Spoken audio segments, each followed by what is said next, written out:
আমি তোমাকে পাইনি, কিন্তু যে তোমাকে পেয়েছে তার জন্য আমার শুধু একটা কামনা, সে যেন তোমাকে আগলে রাখে, বুকের ভেতর এমন করে আটকে রাখে যেন পাখি তার ডানা মেলে বৃষ্টির ভেতরেও ছানাদের ভিজতে দেয় না।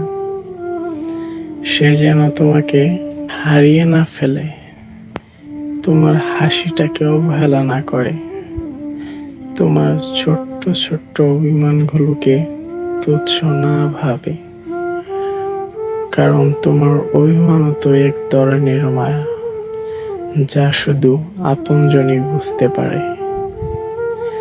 আমি চাই সেই তোমার কষ্টগুলো নিজের কাঁধে নিয়ে নিক,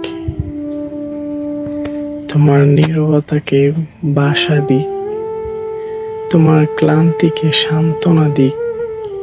সে যেন তোমার হাত ধরে রাখে এমন ধীরতায়, যেন পৃথিবীর কোনো জোর সেই মুঠো আলগা করতে না পারে। তুমি যদি কখনো ভেঙে পড়ো, সে যেন তোমাকে ভাঙা অবস্থায় সুন্দর মনে করে, আর ভেতর থেকে তোমাকে আবার জোড়া লাগিয়ে দেয়। তুমি আমার কাছে স্বপ্ন, কিন্তু তার কাছে তুমি বাস্তব। তাই আমার একটাই শুভেচ্ছা, সে যেন তোমাকে সেইভাবে ভালোবাসে যেভাবে আমি মনে মনে ভেবেছি কিন্তু প্রকাশ করতে পারিনি, যেভাবে আমি মনে মনে ভেবেছি কিন্তু প্রকাশ করতে পারিনি।